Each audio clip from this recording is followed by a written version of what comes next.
what is the issue, please? Hatuwezi, stop interrupting, we're almost done, please. So just say what you want. Please. Just say what you want. Okay, it's an issue against women's rights. You can see the harassment that's going on. Even inside the compound, there's so much intimidation. When people being bribed, who's bribed by who? Oh my God. Yeah. So many times, even through the court has given an order for me to access the house. Yes. At the moment, I'm in the SQ, but I'm not leaving this compound. I've been advised by my lawyer to stay within my home. Yeah. So you can see the intimidation and harassment. This is what happens even when I'm in the compound. They follow me everywhere. They intimidate me. So you live in the servant quarter? Yes, which is okay. How do you get food? My cousin comes once a week, and when she comes, first I press G4S alarm. Anazungukwa na wanaume kama wanne wako na marungu na helmet. Then she can deliver the food. Over here, the way you are standing here. Just over here.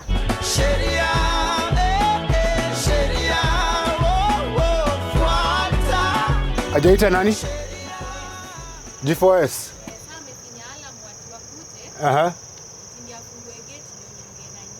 That is okay. So let me ask you.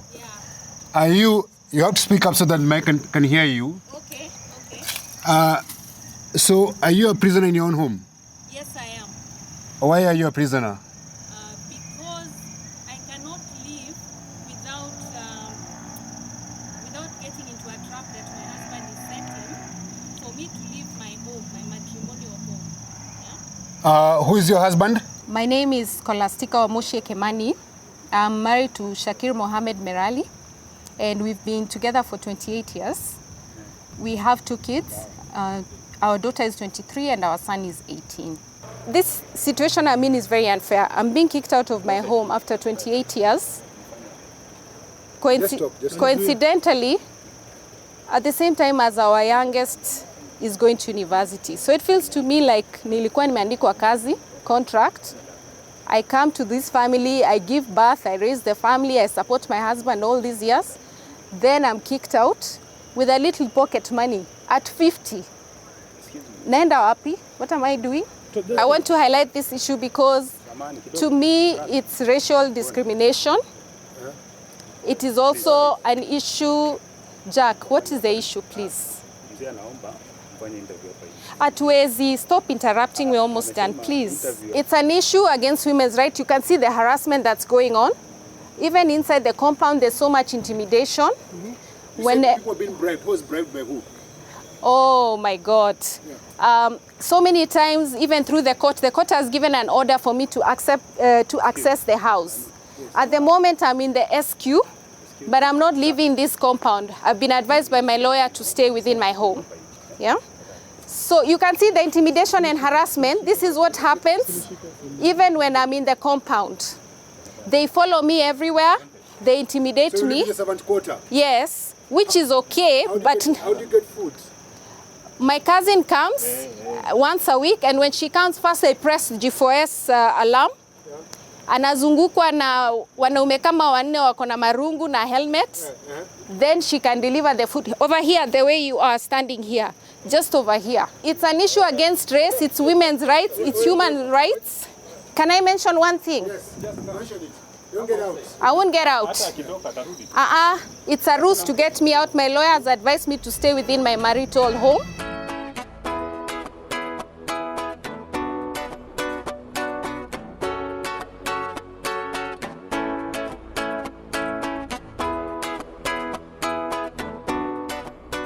On October 18th, the OCS of our area came over to let me back into my home. This is following orders issued by the courts on October 6th. But he was finally here with his team to let me in.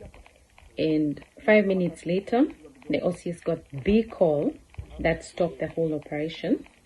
In fact, he said, yes, Mkubwa, while he was talking on the phone.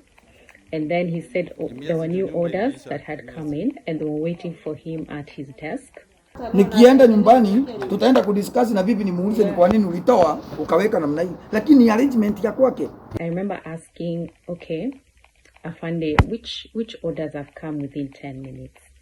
And also, it's taken this long for our orders to go through the verification process. You mean these orders have come in and they're already verified and they're ready to cancel what you're doing?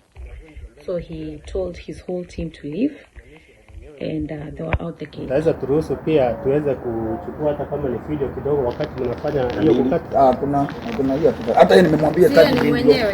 Si mwenyewe nyumba ndiye huyu. Now my husband is the managing director of Light Rock. It's a private equity company and they focus on making sure their clients follow human rights and they behave ethically. Yet what he's doing to me is oppression.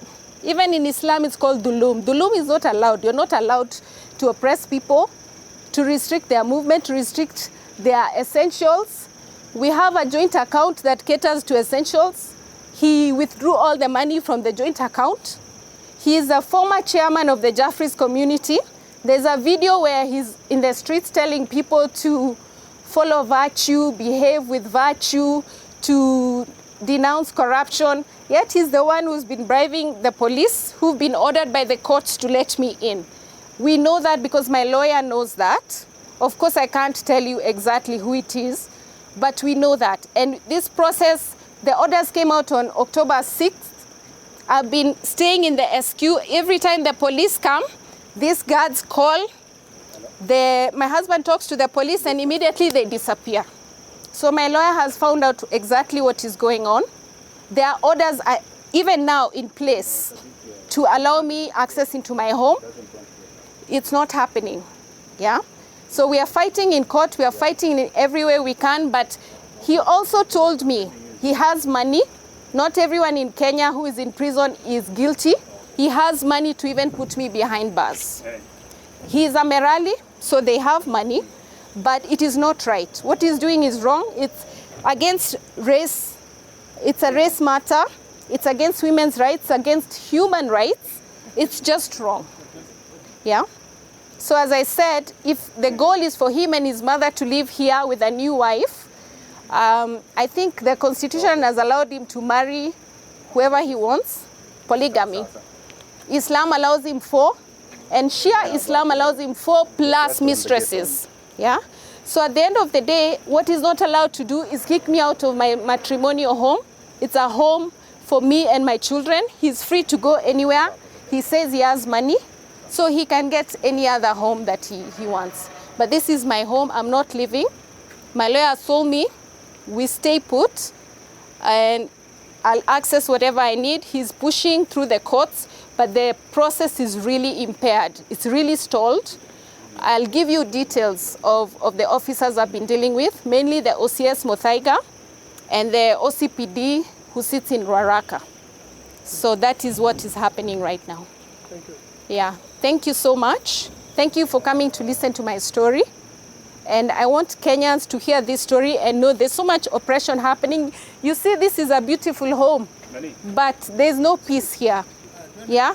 But with my children, we will have peace. Yeah? Shakir, you're free to go live your best life. Please stop harassing me, stop oppressing me. Do what is right. You know what you're doing is wrong. You know what you're doing is wrong.